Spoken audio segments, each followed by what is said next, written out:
Muy buenos días, tardes o noches tengan todos los espectadores. En el video de hoy les hablaré acerca de la democracia ateniense. Se conoce que el concepto de democracia se originó en la ciudad de Atenas, en la antigua Grecia, cerca del siglo VI a.C. El término proviene del griego demos, que significa pueblo, y kratos, que significa poder, lo que quiere decir que esta forma de gobierno se basa en el principio de que los habitantes de un lugar son lo suficientemente responsables como para tomar el control de su propia sociedad. El líder democrático ateniense de mayor auge histórico fue Pericles. Él fue un hombre sumamente importante en la época, debido a su alto nivel de cultura y conocimientos tanto políticos como militares.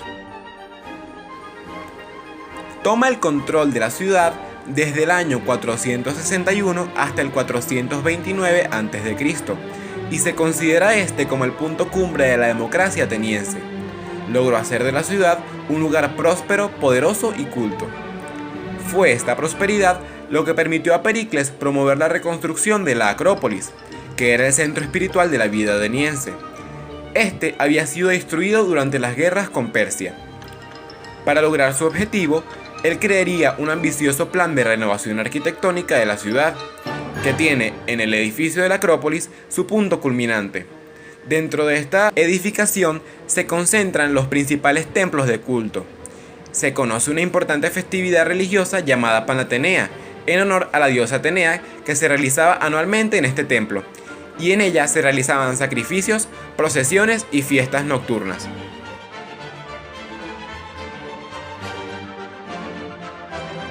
Durante el gobierno de Pericles, los habitantes de Atenas no vivían en abundancia, debido a que la economía se basaba en el comercio marítimo de la producción agrícola.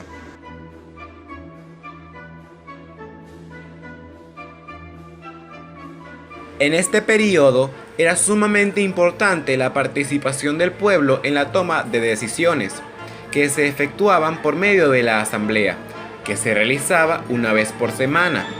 En ella, los atenienses tenían el derecho, incluso en algunos casos, el deber de asistir, para que su opinión fuese escuchada y valorada por el resto de la colectividad. Mediante el proceso de asamblea o ágora, se podía, entre muchas otras cosas, condenar a muerte o exilio a cualquiera, abolir leyes con las que el pueblo no estuviese de acuerdo o promulgar otras nuevas. Hasta se podía declarar la guerra a otras naciones o firmar la paz. En las asambleas siempre destacaba la opinión apoyada mayoritariamente por medio del voto, que se realizaba a través del levantamiento de manos.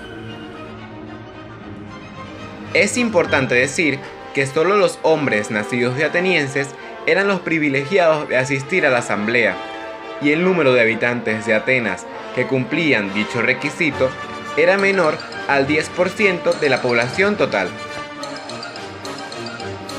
En la asamblea, además, se podían discutir temas libremente entre todos los participantes. Anualmente se escogían magistrados, quienes eran los encargados de controlar y regular las decisiones que fuesen tomadas por el pueblo. También eran los encargados de interpretar las leyes y juzgar a los homicidas.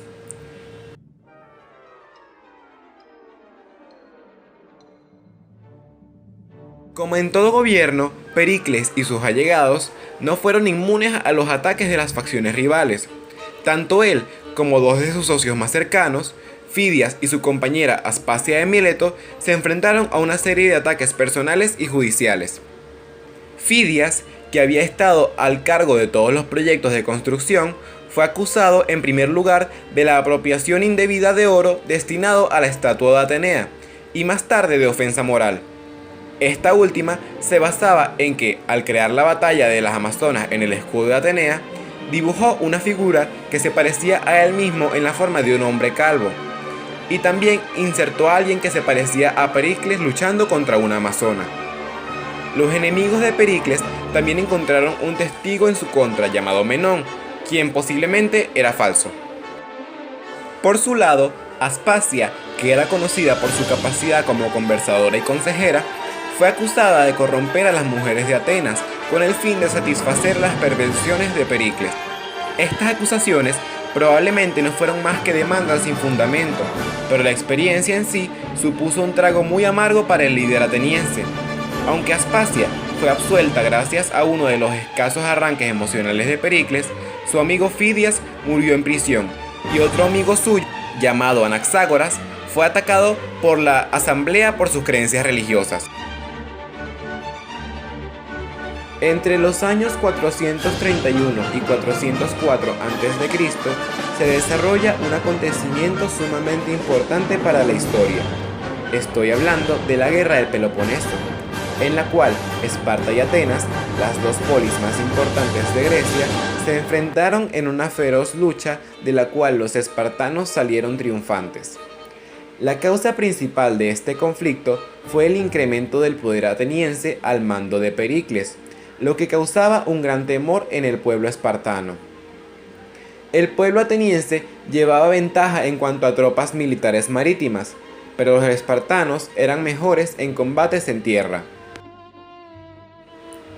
Para mala suerte de los atenienses, durante la guerra se desató una terrible plaga que acabó con un cuarto de la población, incluyendo al mismo Pericles, con lo que las fuerzas militares de la ciudad se redujeron notablemente y se vieron forzados a rendirse, culminando de esta forma el período de la democracia ateniense.